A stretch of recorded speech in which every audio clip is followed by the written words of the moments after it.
السلام علیکم ناظرین کرام، نئی ویڈیو میں آپ کو خوش آمدید کہتے ہیں۔ فیض کی گرفتاری سے جو کچھ اسٹیبلشمنٹ حاصل کرنا چاہتی تھی یا جو کچھ اسٹیبلشمنٹ کے ٹاؤٹ اور مسلم لیگ نواز اس کا مطلب اخذ کر رہی تھی وہ حاصل نہیں ہوا۔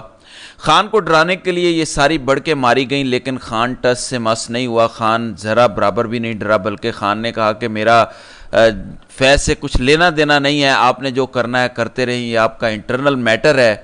9 مئی والے معاملے پہ آج بھی میں سٹینڈ کرتا ہوں کہ اگر میں قصوروار ہوں تو مجھے سزا دو،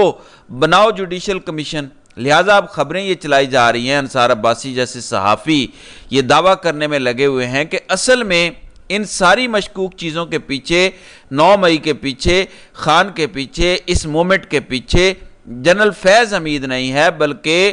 جنرل باجوہ ہے۔ اور فیض حمید نے حامد میر نے بھی یہ دعویٰ کر دیا ہے۔ حامد میر یہ کہتے ہیں کہ قمر باجوہ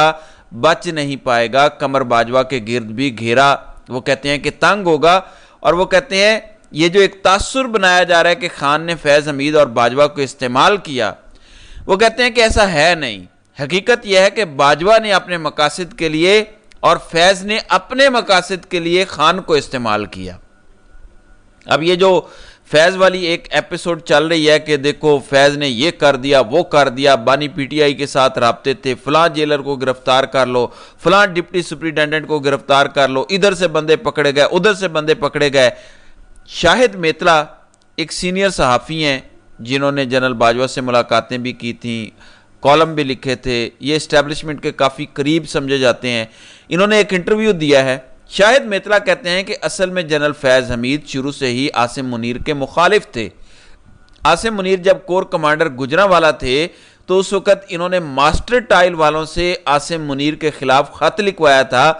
کہ عاصم منیر ماسٹر ٹائلز جو کہ بہت بڑی فیملی ہے لاہور بیریہ ٹاؤن کے اندر، ان کے بڑے گھر ہیں پورے پاکستان میں، ان کے بڑے ایسڈز ہیں، گجرانوالہ سے ان کا تعلق ہے، تو ان سے عاصم منیر بھتہ مانگتے تھے، کروڑوں کا ان سے بھتہ مانگتے تھے۔ نمبر 2، شاہد میتلا کہتے ہیں کہ عاصم منیر کے ایک بھائی جو کہ جی بی کے اندر تعینات تھے، ان کی گرفتاری بھی فیض حمید نے کروائی تھی۔ پھر یہ اس تعیناتی کے روکنے کے لیے جو کچھ ہوا اس کا بڑی حد تک لوگوں کو اندازہ ہے۔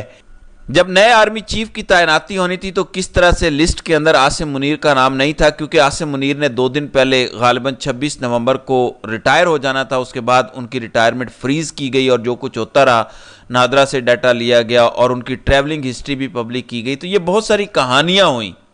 اس کے بعد شاہد میتلا کہتے ہیں کہ سعودی عرب جا کے عاصم منیر کے خلاف یہ پروپوگنڈا کیا گیا کہ یہ تو شیعہ ہیں، کیونکہ ان کی محسن نقوی کے ساتھ بھی رشتہ داری ہے، ان کی اہلیہ اہل تشیع ہیں، لہٰذا عاصم منیر بھی شیعہ ہیں۔ اب سعودی عرب میں شیعہ کمیونٹی کو اچھا نہیں سمجھا جاتا، کیونکہ سعودیہ خاندان کا اپنا ایک فرقہ ہے جو امام عبدالوہاب کو مانتے ہیں۔ اسی طرح سے ایران کے اندر اہل تشیع کمیونٹی ہے، اور ایران اور سعودی عرب کا بھی آپ کو پتہ ہے کہ پچھلے کئی سالوں سے ایک ٹسل چلتی آئی ہے، اب جا کے معاملات کسی حد تک بہتر ہوئے ہیں۔ لہٰذا انہوں نے سعودی عرب کو بھی یہ بتایا کہ یہ شیعہ ہیں، یہ آپ کے لیے اچھا نہیں ہے، یہ ساری چیزیں کیونکہ فیض حمید نے عاصم منیر کے خلاف کیں، اور وہ کہتے ہیں کہ یہ جو پہلی 2 چیزیں تھیں، بھائی کی گرفتاری اور ماسٹر ٹائل والوں سے خط لکھوانا، ان ساری چیزوں پر فیض حمید عاصم منیر سے معافی مانگ چکے ہیں۔ آپ سب کو پتہ ہے کہ جب Asim Munir D G I S I تھے اور فیض حمید ڈی جی سی تھے آئی ایس آئی کے، اور عاصم منیر کو عمران خان کے دور میں ہٹایا گیا تھا، چاہے ایران کی وجہ سے، چاہے جو بھی وجوہات تھیں، چاہے نجی معاملات تھے، جو کہا جاتا ہے کہ اصل میں وہ عمران خان کی بیوی کی جاسوسی کر رہے تھے، تو اب عاصم منیر کو تو غصہ ہے کہ فیض نے مجھے ہٹوایا اور خود یہ ڈی جی آئی بن گئے، اور اس کے بعد میرے آرمی چیف لگنے میں بھی یہ ایک بڑی رکاوٹ تھا، فیملی کے ڈیٹے چوری کرواتا پھر رہا تھا، اور ابھی بھی پتہ نہیں کیا کچھ ہو رہا ہے۔ لہٰذا لگتا یہ ہے اس انٹرویو کے بعد یہ جو شاہد میتلا نے دیا ہے کہ عاصم منیر بیسیکلی فیض حمید کے خلاف اپنا سکور سیٹل کر رہے ہیں۔ یہی وجہ ہے کہ پی ٹی آئی نے پہلے دن کہا، خان نے پہلے دن کہا کہ یہ ادارے کا اپنا معاملہ ہے، ہمیں اس سے کوئی لینا دینا نہیں ہے، یہ اپنے سکور سیٹل کر رہے ہیں۔ اور اب کہا جا رہا ہے کہ باجوہ بھی نہیں بچیں گے، باجوہ کے گرد بھی گھیرا تنگ ہوگا۔ حالانکہ چند دن پہلے انصار عباسی نے یہ خبر دی تھی کہ باجوہ کو فکر کرنے کی ضرورت نہیں ہے، باجوہ کے گرد گھیرا تنگ نہیں ہوگا۔ اب بات یہاں تک رک نہیں رہی، بلکہ ذرائع یہ بتاتے ہیں کہ 2 درجن کے قریب ملٹری کے آفیشلز اور افسران ہیں جن کے باہر جانے پر پابندی لگا دی گئی ہے، ان پر کڑی نظر رکھی جا رہی ہے، ان کے نام نو فلائی لسٹ میں ڈال دیے گئے ہیں، اور اس کے اندر جو 2 بڑے ہیں وہ 2 سابقہ کور کمانڈر ہیں۔ ایک ہے کور کمانڈر منگلا، آپ کو یاد ہوگا مہینہ 1.5 مہینہ پہلے کور کمانڈر منگلا وڑائش صاحب کو ہٹایا گیا، اور ایک ہے کور کمانڈر پشاور، لہٰذا ان دونوں کو گرفتار بھی کیا جا سکتا ہے۔ اور اس کے علاوہ کوئی 24 کے قریب دیگر اعلیٰ فوجی شخصیات ہیں جن پر اس وقت نظر رکھی جا رہی ہے، لہٰذا اس کہانی کے اندر ابھی کافی ٹویسٹ آنا باقی ہے۔ پھر جو بڑی خبریں ہیں عدالتوں سے متعلق، 3 بڑی خبریں ہیں، 2 اسلام آباد ہائی کورٹ سے متعلق ہیں اور 1 سپریم کورٹ سے متعلق ہے۔ نمبر 1، حامد میر نے اسلام آباد ہائی کورٹ کے اندر یہ جو فائر وال نصب کی گئی ہے، ملک کا بیڑا غرق کر دیا ہے، لوگوں کی پرائیویسی نہیں رہی، اور کہا جا رہا ہے کہ ISI پورے انٹرنیٹ کو اب کنٹرول کیا کرے گی۔ اس کی وجہ سے جتنی پاکستانیوں کی ضلالت ہو رہی ہے، دیکھیں ہم پیچھے کی طرف جا رہے ہیں، اس دور کی طرف جا رہے ہیں جب پہلے شروع میں نیٹ سلو ہوا کرتا تھا، تصاویر سینڈ نہیں ہوا کرتی تھی، وائس میسیج والا کانسیپٹ نہیں تھا، پھر ترقی ہوئی، 2G آیا، 3G آیا، 4G آیا، 5G آیا،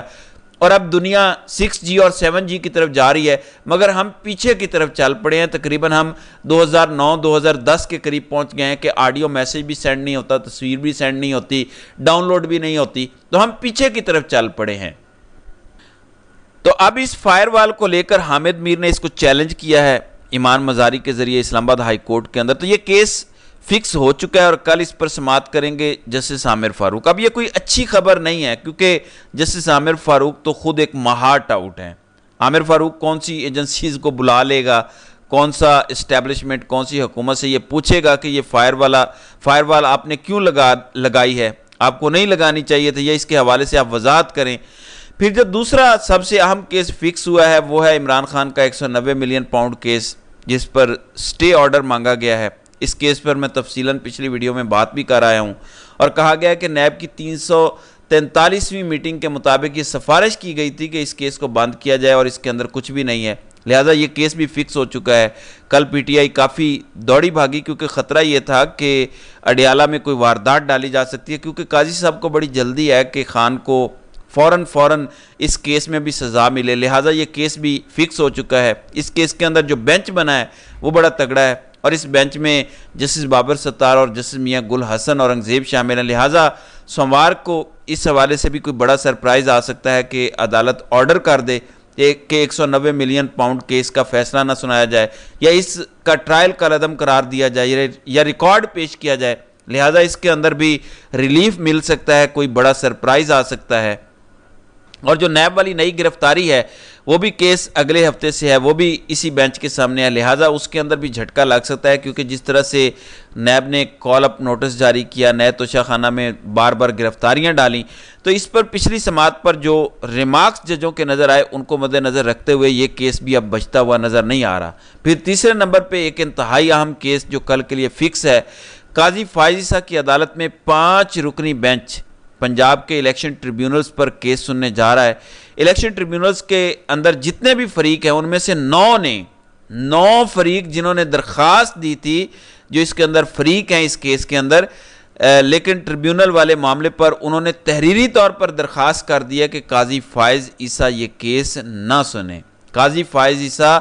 جانبدار ہیں، قاضی صاحب متعصب ہیں، لہٰذا قاضی فائز عیسیٰ یہ کیس نہ سنیں۔ تو آپ اندازہ لگائیں کہ ایک کیس میں 9 فریق اٹھ کے کہہ رہے ہیں کہ ہمیں قاضی صاحب پر اعتماد نہیں ہے، قاضی صاحب ہمیں انصاف نہیں دے سکتے، تو اس سے زیادہ قاضی کے لیے ڈوب مرنے کا اور مقام کیا ہو سکتا ہے۔ تو ناظرین کرام، آپ کی اس ویڈیو کے حوالے سے کیا رائے ہے؟ آپ اپنی رائے کا اظہار کامنٹ سیکشن میں ضرور کیجیے گا۔